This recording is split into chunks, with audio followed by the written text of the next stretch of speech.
kasih Tuhan, dimanapun engkau berada pada hari ini, senang kita bisa bertemu kembali dalam perjumpaan kali ini melalui medsos di hari Minggu tanggal 28 Juni 2020. Dimanapun kita hari ini beribadah, apakah di rumah atau mungkin sudah ada yang ibadah di gereja, semua itu tidak menjadi masalah. Yang penting hati kita saat beribadah tertuju kepada Tuhan Yesus, dan kita di situ bisa berjumpa secara pribadi dengan Dia, Yesus Kristus Tuhan, Raja segala raja, dalam pujian, dalam penyembahan, dalam ibadah kita yang kita lakukan dengan segenap hati. Amin, saudaraku. Amin. Dimanapun kita berhimpun dalam nama Tuhan Yesus, ya, apakah dalam perhimpunan raya dengan banyak orang, atau mungkin dalam perhimpunan kecil di rumah dengan 3 orang, 2 orang, tetap Tuhan hadir. Dan kita bersyukur kalau hari ini kita masih boleh beribadah kepada Dia. Saudaraku, pagi ini atau hari ini saya rindu untuk berbagi kebenaran firman Tuhan yang kiranya ini bisa menolong kita semua, bisa menguatkan kita semua sebagai anak-anak Tuhan, sebagai orang-orang percaya yang hidup pada hari-hari akhir yang semakin sukar seperti sekarang yang kita hadapi. Dunia memang akan menjadi sulit keadaannya. Dunia akan menjadi semakin sukar. Itu karena sudah dinubuatkan, dinyatakan dengan jelas oleh firman Tuhan. Rasul Paulus dalam 2 Timotius 3 ayat 1 berkata, "Ketahuilah bahwa hari-hari terakhir akan datang masa yang sukar." Nah, saudaraku, itu yang akan terjadi, dan ini yang sedang terjadi, dan ini yang sedang kita alami. Itu sebabnya pada saat ini saya ingin menyampaikan kebenaran firman Tuhan yang saya beri judul Becoming Faithful Believer. Becoming Faithful Believer artinya menjadi orang percaya yang setia. Menjadi orang percaya yang setia, itulah yang harus menjadi komitmen kita. Itulah yang harus menjadi kerinduan kita, saudara-saudara yang dikasihi Tuhan. Dalam keadaan situasi apapun, mari kita rindu untuk menjadi orang percaya yang setia. Amin. Amin. Justru di tengah situasi yang sulit ini, kita harus membangun iman kita, harus membangun kasih kita kepada Tuhan lebih lagi, ya, lebih daripada waktu-waktu yang sebelumnya.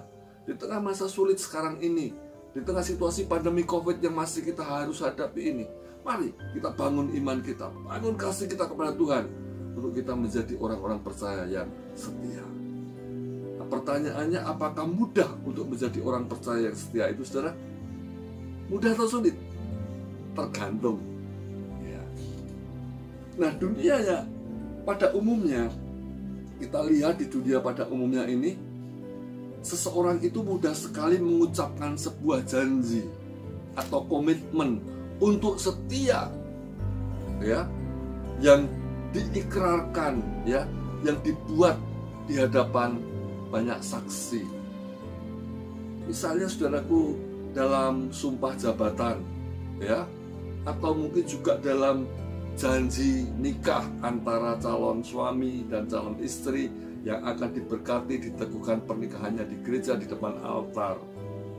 Atau juga mungkin dalam momen baptisan, ketika seseorang itu menyatakan dirinya untuk menerima Yesus Kristus sebagai Tuhan dan Juru Selamat pribadi, ya, sebelum dibaptis dia mengikrarkan sesuatu untuk berkomitmen setia mengiring Tuhan Yesus.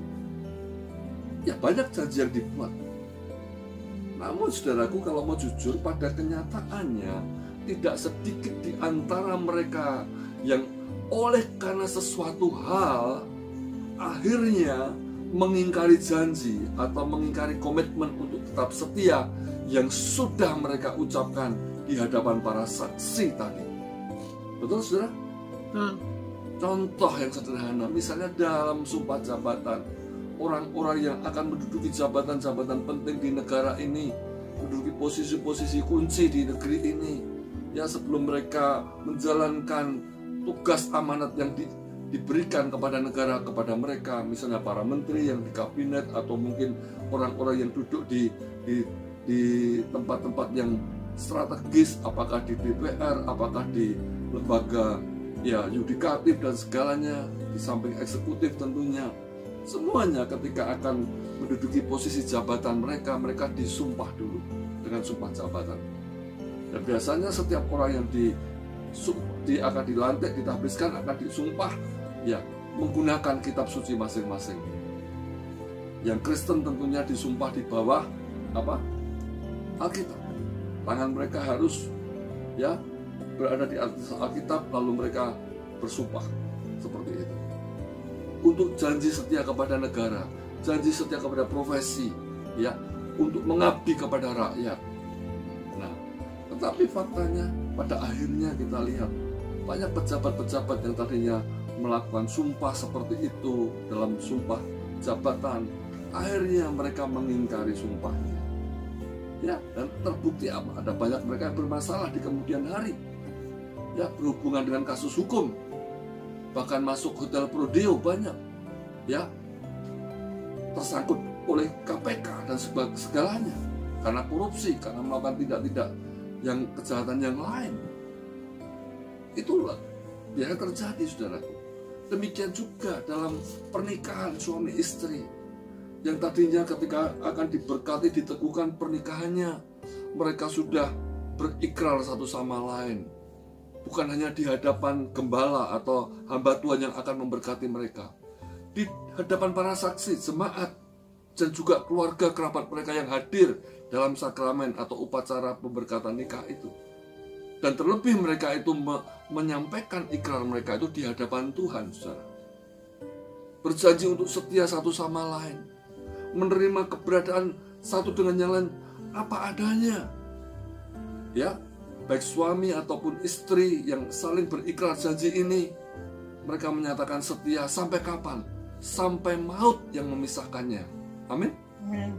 Baik dalam suka atau duka, dalam sehat atau sakit, dalam kaya atau miskin, ya, atau dalam berkelimpahan atau berkekurangan, mereka berjanji akan setia satu dengan yang lain, saling mengasihi sampai kapan?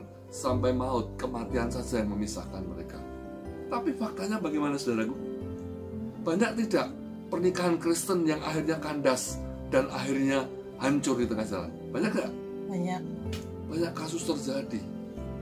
Bahkan pasutri yang tadinya sama-sama aktif pelayan di gereja, yang mereka pelayanan di gereja suami istri, tapi oleh karena sesuatu hal akhirnya mereka berpisah, bercerai, mengingkari ikrar, mengingkari janji yang sudah mereka ucapkan sekian tahun yang lalu, saudara. Menyedihkan, memprihatinkan, bahkan mengerikan. Pun demikian dengan orang-orang yang sesudah dibaptis, saudara. Ya, pada saat dibaptis dan bahkan di gereja-gereja tertentu, setelah upacara atau sakramen baptisan diadakan, selesai, diadakan ibadah syukur kemudian, ya. Lalu orang-orang yang sudah dibaptis tadi, jemaat baru yang baru saja dibaptis, mereka di depan jemaat, ya, dalam ibadah syukur itu setelah baptisan, mereka maju ke depan bersama-sama. Lalu biasanya mereka diminta untuk menyanyikan sebuah lagu sebagai tanda setia mereka, ya, sebagai wujud komitmen mereka untuk setia kepada Tuhan. Lagu apa misalnya mereka nyanyikan?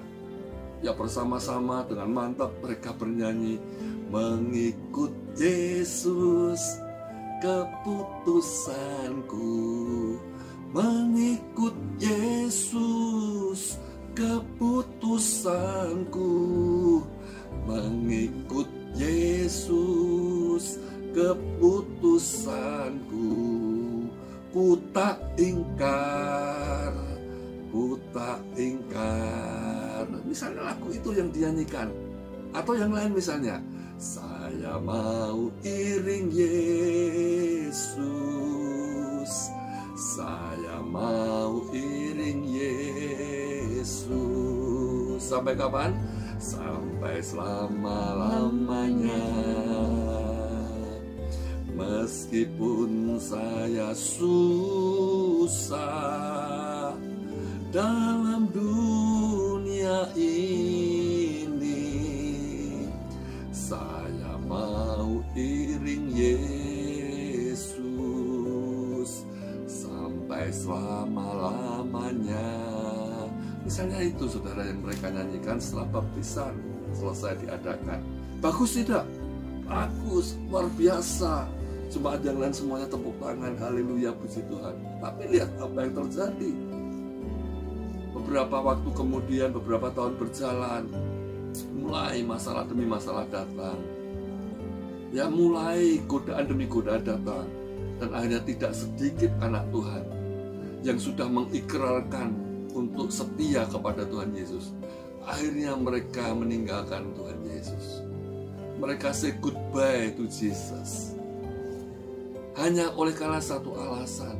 Mungkin karena pasangan hidup atau calon pasangan hidup, mereka meninggalkan Tuhan Yesus. Mungkin karena tawaran pekerjaan, tawaran bisnis macam-macam. Akhirnya mereka meninggalkan imannya kepada Tuhan Yesus. Ini menyedihkan.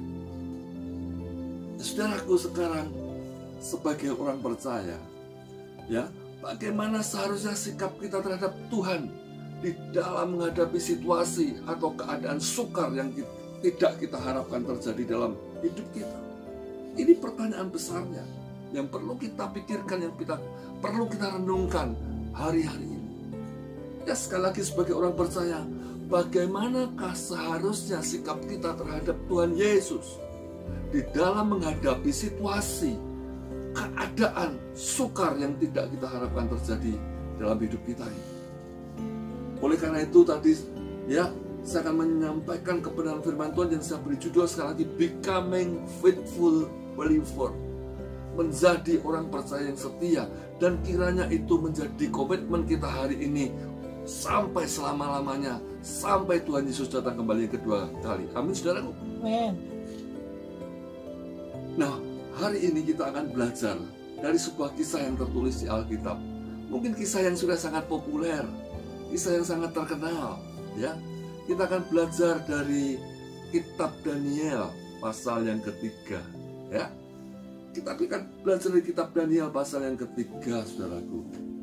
Ya, saya tidak akan membacakan seluruh perikop dalam pasal ini karena panjang sekali, ya. Dari ayat 1 sampai 30, tapi nanti kita akan lompat-lompat, ya, membacanya atau menyimaknya. Ya, saudaraku, dari Daniel pasal 3 ini ada beberapa pelajaran indah, ada beberapa pelajaran berharga yang bisa kita petik, yang bisa kita terapkan untuk kehidupan kita sebagai orang percaya di tengah masa yang sukar sekarang ini. Termasuk di tengah masa pandemi COVID ini. Kita belum tahu sampai kapan COVID ini akan berakhir, akan mereda, akan berlalu dari sekitar kita, dari negeri kita, Indonesia tercinta, bahkan dari dunia ini. Kita nggak tahu sampai kapan kita harus menjalani kehidupan yang serba tidak bebas, tidak leluasa seperti sebelum pandemi COVID-19. Ya, bulan Desember aja kita masih bisa bebas semuanya, Natalan, menyambut tahun baru masih bebas semuanya, haleluya. Begitu masuk bulan Januari, Februari, dan terasa mulai Maret 2020, semua berubah. Sampai hari ini dunia berubah, kita harus berubah. Kita nggak tahu sampai kapan situasi sulit ini harus kita jalani. Tetapi kita harus menyiapkan diri memang. Sekali lagi firman Tuhan sudah berkata, hari-hari terakhir sebelum Tuhan Yesus datang pada kali yang kedua, akan datang masa yang sukar. Itu sebabnya kita perlu menyiapkan hati dan diri kita untuk memiliki iman yang teguh, memiliki kasih yang total kepada Tuhan kita Yesus Kristus. Amin. Amin. Nah, dari Daniel pasal 3 ini kita akan belajar, ya, hal-hal yang luar biasa. Saudaraku, saya akan mengajak kita yang pertama, mari kita baca Daniel pasal 3 dari ayat yang ke-13, ya, sampai yang ke-18, ya. Daniel yang ke-13 pasal 3 ayat yang ke-13 sampai yang ke-18. Demikian bunyi firman Tuhan. Ayat 13, sesudah itu Nebukadnezar memerintahkan dalam marahnya dan geramnya untuk membawa Sadrah, Mesah, dan Abednego menghadap. Setelah orang-orang itu dibawa menghadap raja, ayat 14, berkatalah Nebukadnezar kepada mereka, apakah benar, hai Sadrah, Mesah, dan Abednego, bahwa kamu tidak memuja dewaku dan tidak menyembah patung emas yang kudirikan itu? 15, sekarang jika kamu bersedia, demi kamu mendengar bunyi sangkakala, seruling, kecapi, rebab, gambus, serdam, dan berbagai-bagai jenis bunyi-bunyian, sujudlah menyembah patung yang kubuat itu. Tetapi jika kamu tidak menyembah, kamu akan dicampakkan seketika itu juga ke dalam perapian yang menyala-nyala. Dan dewa manakah yang dapat melepaskan kamu dari tanganku? Dan 16, lalu Sadrah, Mesah, dan Abednego menjawab Raja Nebukadnezar, tidak ada gunanya kami memberi jawab kepada tuanku dalam hal ini. 17, jika Allah yang kami puja sanggup melepaskan kami, maka ia akan melepaskan kami dari perapian yang menyala-nyala itu dan dari dalam tanganmu, ya Raja. 18, tetapi seandainya tidak, maksudnya seandainya Allah kami tidak melepaskan kami, hendaklah tuanku mengetahui, ya Raja, bahwa kami tidak akan memuja dewa tuanku dan tidak akan menyembah patung emas yang tuanku dirikan itu. Haleluya. Saudaraku, kisah ini populer dan kita semua pasti tahu kisah ini, ya. Saya tidak akan bagikan latar belakangnya karena waktu yang terbatas, saudara. Nanti baca keseluruhan mulai ayat 1. Di kisahnya kan Raja Nebukadnezar ini membuat patungnya sendiri, patung Nebukadnezar yang tinggi, ya, 60 hasta, lebarnya 6 hasta, dibuat dari emas dan diletakkan di dataran, namanya dataran Dura, seperti itu, ya. Kemudian singkat cerita, seluruh rakyat dikumpulkan yang ada di wilayah Babel dan kerajaan Babel, dan ada maklumat yang berkata dari raja itu, semua orang yang ada di Babel, ketika bunyi-bunyian alat musik diperdengarkan, ya, gambus, rebab, kecapi, macam-macam, ya, semua alat musik dibunyikan, ditabuh.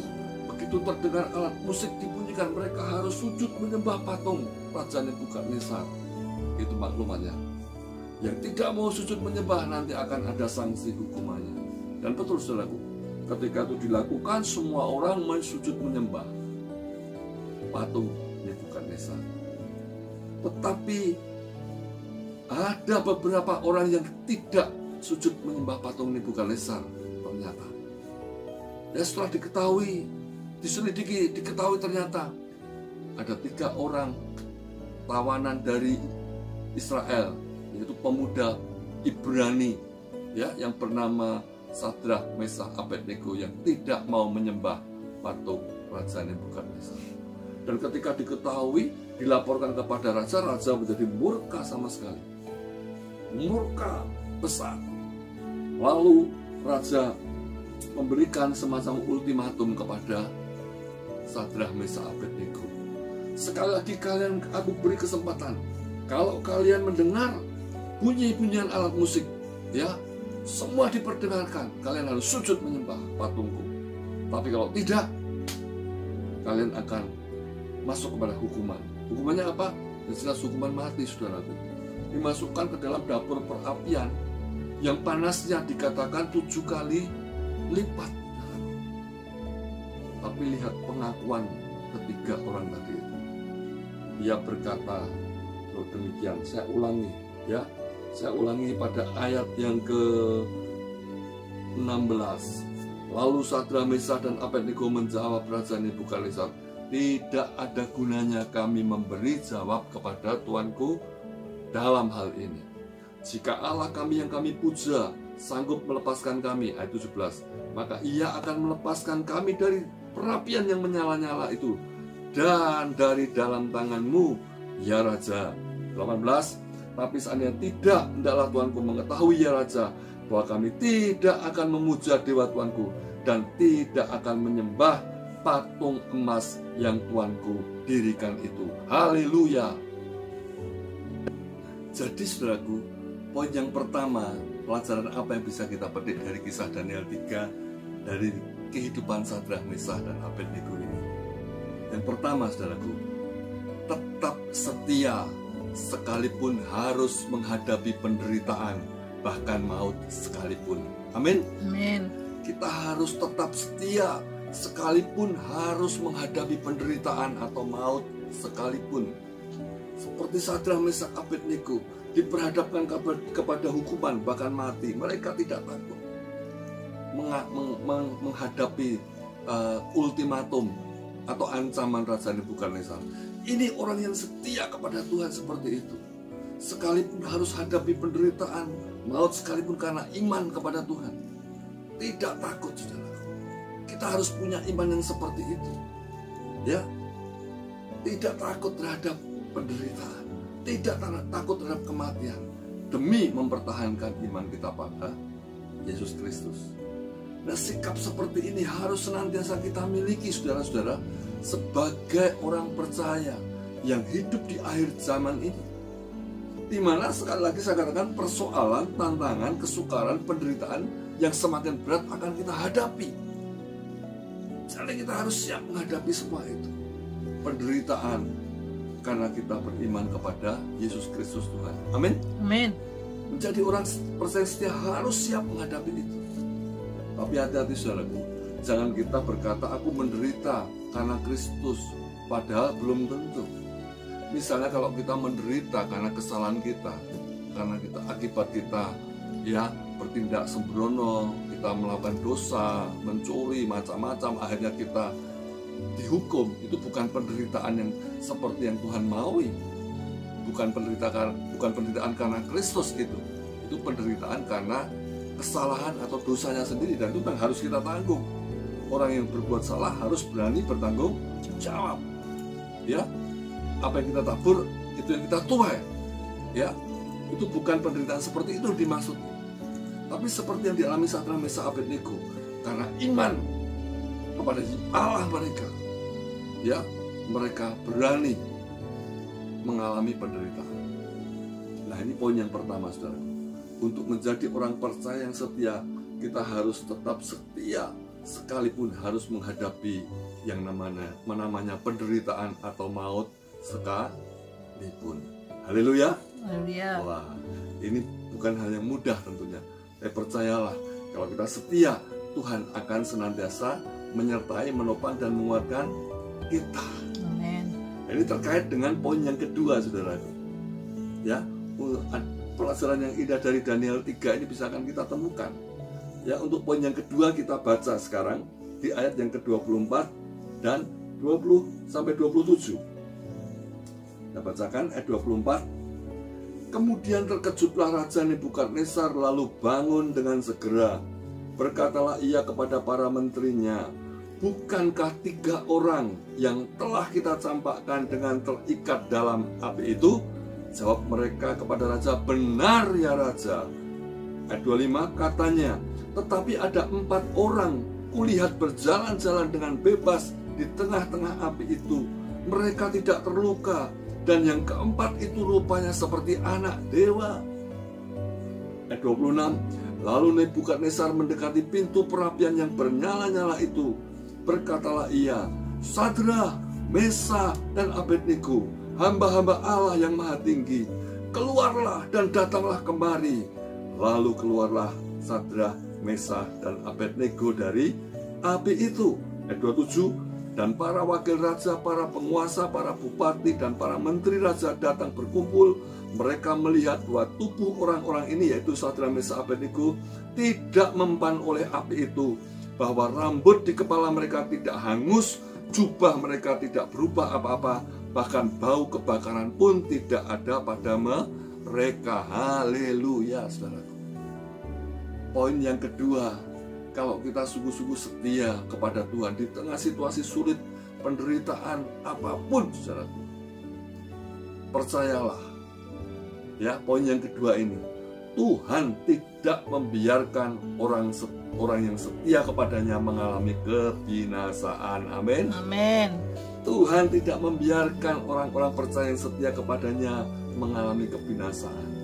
Sebaliknya dia akan turun tangan, menyertai dan menyatakan kuasanya yang luar biasa. Kita perhatikan kalau sebelum ayat-ayat sebelumnya dari 24 sebelumnya tadi. Setelah Sadrak Mesak Abednego tidak mau menyembah patung Raja Nebukadnezar, dikatakan raja itu menjadi lebih sangat marah lagi, lebih marah lagi. Dan kemudian singkat cerita raja berkata kepada algojo-algojonya, lemparkan ketiga orang itu ke dalam perapian itu, ke dalam dapur api yang sudah dipanaskan 3 kali, 7 kali lipat panasnya. Dan ketika 3 orang ini dimasukkan ke dalam dapur api, apa yang terjadi, saudara?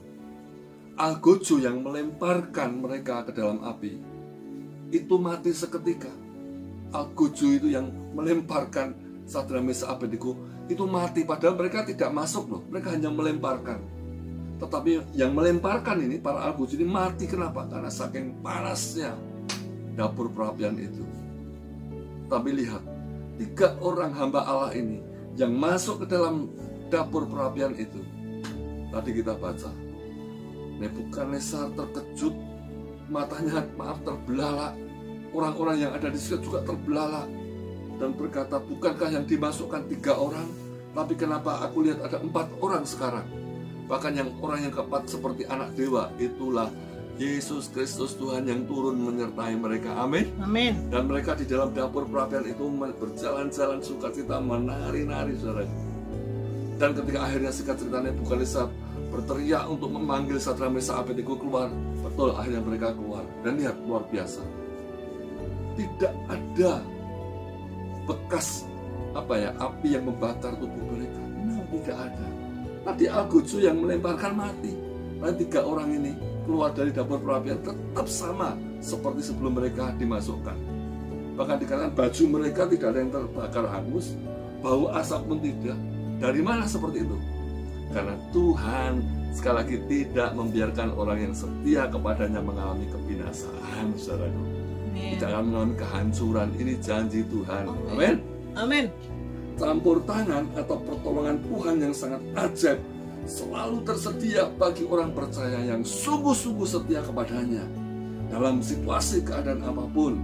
Ya, percaya Tuhan senantiasa akan menyertai atau berjalan bersama orang yang sungguh-sungguh setia dan mengasihi Dia. Amin, saudara. Amin. Pegang janji ini. Ya, Tuhan tidak akan membiarkan orang yang setia mengalami kehancuran, kebinasaan, tapi akan dibela Tuhan, luar biasa. Amin. Ya, kami sekeluarga sudah mengalami seperti ini, saudaraku, dan kami merasakan mengalami betul pembelaan Tuhan itu luar biasa. Amin. Kami hanya bersyukur sekarang. Kalau dulunya kami mengalami banyak kesulitan, penderitaan, ya dikata-katakan yang tidak enak, kami jalani saja. Tapi sekarang kami melihat tangan Tuhan itu berperkara luar biasa. Haleluya. Percayalah, Tuhan tidak membiarkan orang yang setia mengalami kebinasaan atau kehancuran. Itu yang kedua. Pelajaran apa lagi yang kita bisa petik dari Daniel 3 ini? Yaitu yang bagian yang ketiga.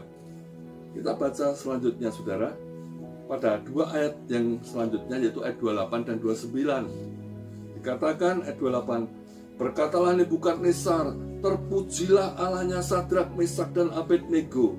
Ia telah mengutus malaikatnya dan melepaskan hamba-hambanya yang menaruh percaya kepadanya dan melanggar titah raja, dan yang menyerahkan tubuh mereka karena mereka tidak mau memuja dan menyembah ilah manapun kecuali Allah mereka. 29, sebab itu aku mengeluarkan perintah bahwa setiap orang dari bangsa, suku bangsa, atau bahasa manapun ia yang mengucapkan penghinaan terhadap Allahnya Sadrak, Mesak dan Abednego akan dipenggal-penggal dan rumahnya akan dirobohkan menjadi timbunan puing, karena tidak ada Allah lain yang dapat melepaskan secara demikian itu. Haleluya, saudaraku.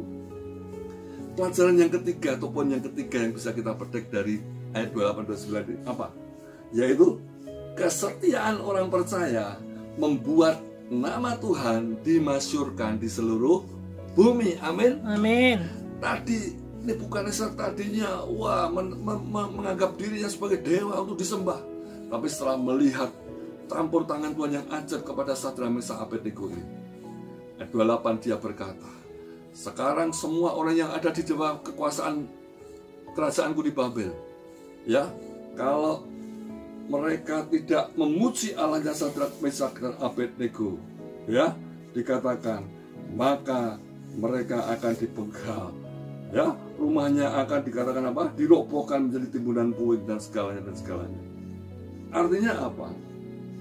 Artinya kesetiaan orang percaya membuat Tuhan dimasyurkan di seluruh bumi. Amin. Amin. Tuhan itu punya maksud, saudara. Tuhan punya rencana bahwa melalui setiap tantangan, setiap kesukaran, setiap penderitaan yang kita alami sebagai orang percaya, Ia ingin menyatakan perbuatan tangannya yang sungguh-sungguh ajaib dan dahsyat. Amin. Amin. Sehingga namanya akan dimasyurkan, dikenal oleh bangsa-bangsa yang tidak mengenal Allah yang benar. Itulah yang terjadi pada Nebukadnezar. Akhirnya dia mengakui bahwa Allahnya Sadrak, Mesak, dan Abednego adalah Allah yang benar, yang patut disembah, yang patut diagungkan, yang patut dimuliakan. Dan kalau ada yang menghina Allahnya Sadrak, Mesak, Abednego, dikatakan akan dihukum mati. Itu perintah kita Nebukadnezar, raja kafir, raja Babel itu. Amin. Amin. Yang ketiga, saudara, percayalah, kesetiaan kita sebagai orang percaya akan membuat Tuhan dipermuliakan melalui kehidupan kita. Amin. Dan dikenal oleh orang-orang yang belum percaya kepada Tuhan. Bahwa Tuhan kita adalah Tuhan yang hidup, Tuhan yang ajaib, Tuhan yang dahsyat. Yes. Amin. Amin. Menjadi orang percaya yang setia, upahnya luar biasa. Amin. Apa upahnya, saudaraku? Ini yang keempat, terakhir, saudaraku. Upahnya, ya, kalau kita setia kepada Tuhan dalam segala keadaan apapun, upahnya ini. Ayat 30, ayat yang terakhir dari Daniel 3. Dikatakan lalu Raja Nebukadnezar, maksudnya, memberikan kedudukan tinggi kepada Sadrak, Mesak, Abednego. Di mana? Di wilayah Babel. Amin. Amin. Raja Nebukadnezar sendiri yang akhirnya memberikan kedudukan tinggi kepada 3 hamba Allah ini, Sadrak, Mesak, Abednego. Kenapa? Karena mereka setia kepada Allah yang hidup. Dan akhirnya Nebukadnezar mengakui kalau Allahnya Sadrak, Mesak, Abednego adalah Allah yang hidup, Allah yang benar, Allah yang patut disembah. Dan akhirnya Nebukadnezar sendiri yang memberikan kedudukan tinggi kepada 3 orang hamba Allah ini, Sadrak, Mesak, Abednego. Orang Israel yang ditawan, orang Ibrani yang ditawan di Babel, tapi diberi kedudukan tinggi oleh Raja Nebukadnezar di wilayah Babel. Artinya apa? Kesetiaan orang percaya mendatangkan berkat yang sangat luar biasa. Amin, saudaraku. Amin. Kesetiaan kita anak-anak Tuhan yang percaya sungguh-sungguh kepada Tuhan akan mendatangkan berkat, mendatangkan mujizat yang sangat luar biasa, yang di luar apa yang pernah kita bayangkan dan pikirkan. Amin. Tuhan itu turut bekerja dalam segala sesuatu untuk mendatangkan kebaikan. Bagi siapa? Bagi orang yang percaya, yang sungguh-sungguh mengasihi Dia. Roma 8 ayat 28, ayat yang terkenal berkata, kita tahu sekarang bahwa Allah turut bekerja dalam segala sesuatu. Untuk apa? Mendatangkan kebaikan. Bagi siapa? Bagi mereka, bagi kita orang-orang percaya yang apa? Yang mengasihi Dia, yang terpanggil sesuai dengan rencana Allah. Amin, saudaraku. Amin. Mari, hari-hari akhir yang sulit ini, yang penuh tekanan, mungkin penuh masalah, penuh penderitaan, kita bangun iman kita, bangun kasih kita, supaya kita menjadi orang percaya yang setia. Becoming faithful believer. Dan percayalah, ada penyertaan Tuhan, ada kuasa Tuhan, ada pertolongan Tuhan, ada mujizat Tuhan yang akan kita terima dan kita alami. Dan nama Tuhan dipermuliakan melalui hidup kita. Dan sungguh kita akan menjadi tanda ajaib bagi orang-orang yang belum percaya dan mengenal Tuhan. Saudaraku, kiranya Tuhan Yesus menolong kita semua di hari-hari akhir yang makin sulit ini, menjadi orang percaya yang setia, becoming faithful believer, itu luar biasa. Amin. Dari Daniel 3 ada 4 hikmah, 4 poin yang bisa kita pelajari, yang bisa kita dapatkan. Yang pertama, kita harus tetap setia sekalipun harus menghadapi yang namanya penderitaan, bahkan maut sekalipun. Amin. Tetap benar, hidup dalam kebenaran, risiko pun apapun, percaya kalau kita benar, Tuhan tidak tinggal diam. Istilah Jawanya Gusti Mboten Sari. Yang kedua, ya, Tuhan tidak akan membiarkan orangnya yang setia mengalami kebinasaan atau kehancuran. Amin. Amin. Karena Dia akan menopang, menolong yang akan datang tepat pada waktunya. Haleluya. Dan yang ketiga, saudaraku, kesetiaan orang percaya, kesetiaan kita sebagai umat Tuhan yang terus percaya di tengah masa yang sulit sekalipun, itu akan membuat nama Tuhan dimasyurkan. Amin. Membuat nama Tuhan dikenal. Dan itulah bagian kita untuk memasyurkan nama Tuhan lewat kehidupan kita. Dan yang terakhir, saudaraku, kesetiaan kita sebagai orang percaya, percayalah pada waktunya akan mendatangkan berkat, mujizat, pertolongan yang sangat luar biasa. Amin. Amin. Seperti Sadrak, Meshak, Abednego diberi kekuasaan, kedudukan yang tinggi oleh Nebukadnezar. Kiranya Tuhan Yesus menolong kita semua tetap semangat, saudaraku, di hari-hari akhir yang sulit. Tetap percaya, jangan lemah, jangan goyah, terus andalkan Tuhan. Maka Yesus Kristus Tuhan kita akan menyatakan kuasa kedaulatannya atas kita semua sampai Dia datang pada kali yang kedua nanti. Haleluya. Tuhan Yesus memberkati. Amin.